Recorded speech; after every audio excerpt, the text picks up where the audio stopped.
That's okay, I gotta say something. He was like, oh, I'm sorry. I don't know who this is, but I'm gonna marry her. When you met Steve, he was already married. And you walk in late to his show, late. You walked in late for a reason, for the attention, huh? Not even knowing you, he said, I'm gonna marry you. Girl, who you done call? Oshun? So Steve Harvey thought it was a boss move to throw some old recycled shade at Katt Williams again. And now Katt is dragging Steve's wife Marjorie right into the spotlight. And honestly, some of what he's saying is making people pause. According to Katt, Marjorie is the real one calling the shots. She's the puppet master, keeping Steve wrapped around her finger and allegedly teaching her daughter Lori how to maintain that lifestyle through men. And the reason Steve is still talking about Katt says it's because Marjorie told him to. Apparently, she's still upset that Katt exposed the contract Steve allegedly signed to land himself a light-skinned, weird-faced wife. So now, Steve is out here taking shots at Katt with Marjorie's hand practically guiding him like a ventriloquist dummy. So, let's get into it. Is Marjorie really this mastermind pulling strings behind the scenes? Or is she simply a former groupie who played the long game? A chance to talk to Katt about anything, I would just ask him what's wrong. Just what's wrong. It's been over 2 years since Katt Williams' legendary Club Shay Shay interview, and Steve Harvey is still talking about it. When that interview exploded online, Steve actually threatened Katt and said he'd shoot the perm straight out of his head. Don't get off the wall to dress some pity idiot boy who ain't got going for himself. Now you done stopped your climb up on the wall so you can come down here and talk to his little punk. Don't do that, man. I stay away from it. Now, do I want to? Yes. Because I'm a human being and I'm human. I used to be a fighter and I still got hands. They slow, but if you get up on it real close, I can still knock your one. I just don't have the quickness I have. But I still know how to turn my hip and away and I knock your shot out. I shoot your perm. So yeah, Katt clearly hit a nerve with those comments. But here we are 2 years later, and Steve still seems bothered. During his recent appearance on the Pivot podcast, Steve brought Katt up again and claimed Katt is just bitter and jealous because he's not operating on Steve's level. Media fodder was upset with you for the way you finally responded to him. They said they felt like what he said about you was true because of the nature of your reaction. Oh, well, see, first of all, I ain't really good at social media, so I didn't even know that was out there. But they can, like, really kiss most of the corners of my ass. Just because a person sits on the show and don't hesitate or say or and speaks eloquently, that don't mean it's true. That just don't mean it's true, man. Because we not in the same league, dog. We shooting at two different baskets. I shouldn't even have said nothing. I think that's kind of like hate and jealousy. And hate and jealousy is a form of grief. You're grieving because obviously all them people you talking about have something you either want or are something that you ain't. And you're grieving. And the funeral becomes the podcast. So now let me. But wait a minute. If Steve really believes Katt is just jealous of his success, why did he react so strongly? He publicly threatened to go after Katt over those comments. And people usually don't do that unless something struck a nerve. And this is where Marjorie enters the conversation. According to an insider close to the Harvey family, Marjorie allegedly pushed Steve to respond publicly and issue those threats. And reportedly, it all goes back to what Katt said about comedians having to sign up for the program if they want to make it big in Hollywood. According to Katt, that program came with a light-skinned, weird-faced wife. If you sign up for their program, you get a light-skinned, weird-faced wife that never do an interview. Listen, in 20 years won't do an interview. Nobody's ever talked to her, and she's never been interviewed anywhere. And now understand, I'm not talking about one person. What I just told you applies to 7 people. How they all end up with that, that's part of what you get. I came in this business saying I was going to expose. And Katt didn't stop there. He also brought up Steve leaving his first wife for Marjorie, while now acting like Marjorie was the woman who stood by him when he had nothing. My thanks to my wife, I'm where I am. You said that about the first wife. You forget that. You told us it was her. Then you went and married somebody else that think like a man. Like, what are you talking about? They think they can rewrite history. These days, Marjorie Harvey is known for showing off her luxury lifestyle on social media and rubbing shoulders with celebrities and billionaires. But before she met Steve, she wasn't flying on private jets or carrying designer bags.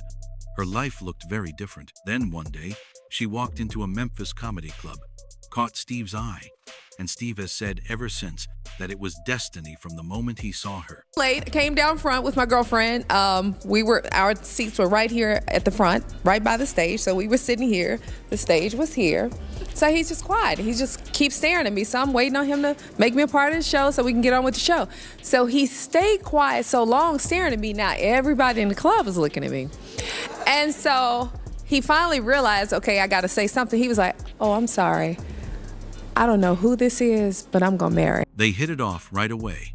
But after just a few weeks together, Marjorie walked away because Steve's bank account wasn't exactly impressive back then. Fast forward to 2005, and the two reconnect. Only this time, Steve has a successful sitcom under his belt. And suddenly, Marjorie is willing to give the relationship another chance. But here's where things get messy. Steve was still married to his second wife, Mary Shackelford. Mary later claimed Steve had been seeing Marjorie while they were still married, before the divorce was even finalized. When I think about how quickly he moved forward from me to Marjorie, that was disturbing. And it doesn't stop there. Mary also alleged that Steve took their son Winton, turned him against her, manipulated the court proceedings, and left her with nothing. Winton took my Winton from me. He turned my son against me. Had me evicted from our house, thrown out. All the businesses, all the money, the cars. At a moment when I was down and devastated, he maneuvered everything. He maneuvered He manipulated the courts, everything. But according to the story being told, Steve wasn't the one calling the shots. That role allegedly belonged to Marjorie. It's claimed she planned everything and convinced Steve to completely shut his ex-wife out of the picture. On top of that, Marjorie reportedly encouraged Steve to portray Mary as unstable in the media, and Steve allegedly went along with it. He repeatedly described Mary as bitter and toxic, even suggesting she was the one harming their son's well-being. Katt says he saw all of this coming long before anyone else. Full in here is my wife and children have to be drugged into this. If you're gonna be vindictive, then go ahead and just aim it at me. But my son is coming in the room crying, and that's also personal.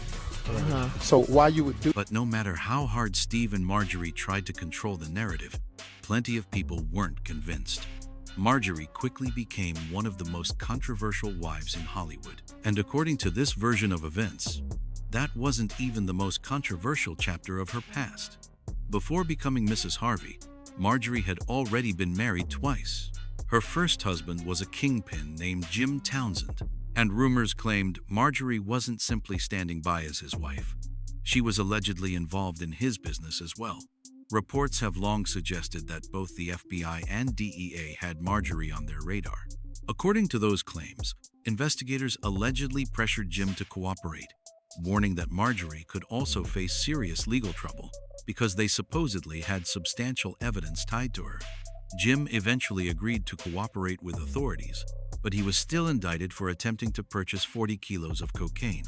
He received a life sentence, served 26 years, and was later pardoned by President Obama in 2017. Marjorie, meanwhile, was never charged. She filed for divorce less than 5 years into Jim's prison sentence and moved on. But the story gets even messier. After separating from Jim, Marjorie reportedly started dating his cousin, Darnell Woods, who was also said to be involved in drug dealing. Darnell is also Lori Harvey's biological father. Marjorie later married Darnell in the early 2000s. Now, if the timeline sounds confusing, you're not alone. Steve and Marjorie have both said they first met in the late 90s, dated briefly, then reunited in 2005. Based on that timeline, many people have questioned whether both of them were involved with other partners during different stages of their relationship. Either way, once Marjorie got back together with Steve and his career was taking off, she reportedly ended things with Darnell. And what happened to him? Much like Jim, Darnell was arrested, convicted, and only recently released from prison. Steve and Marjorie eventually married in June 2007, and Steve adopted all three of Marjorie's children, Morgan, Jason, and Lori. Steve already had 4 biological children from previous relationships. Fast forward to today, and the couple often presents themselves as relationship experts, regularly celebrating their blended family. But according to insiders, things behind closed doors aren't nearly as perfect as they appear. One source told Radar Online there's ongoing tension because Marjorie is allegedly focused on pushing Lori into the spotlight and pairing her with a high-profile husband while giving far less attention to her other children. That same source also claimed Marjorie completely runs the household and is the one teaching Lori exactly how to navigate the celebrity dating world. On top of that, rumors have circulated that Michael B. Jordan never fully trusted Marjorie because, no matter what he did for Lori, it allegedly wasn't enough to impress her mother. There have also been reports claiming Michael was ready to propose but wanted Lori to sign a prenup first, which is a fairly common step for someone worth millions. According to the rumors, Marjorie immediately opposed the idea, reportedly saying she didn't believe in prenups. The story goes that Marjorie then encouraged Lori to end the relationship with Michael and move on. Katt didn't just respond, he challenged the entire image. He argued that Marjorie isn't the self-made, elegant woman she's often portrayed as. Instead, he described her as someone who built her life through careful positioning, timing, and relationships. In Katt's view, he wasn't throwing shade, he was exposing what he believes is really happening. According to him, Steve isn't the one leading the relationship at all. He's the one being led. So after everything, the kingpins, the FBI rumors, the broken marriages, the court battles, and Marjorie repeatedly walking away without facing consequences, do you think Steve is really the one in control? Or is he simply following Marjorie's lead? And what do you think about Katt's theory that certain comedians have to sign a contract that comes with a light-skinned wife? Drop your thoughts in the comments. And don't miss the next video. Hey.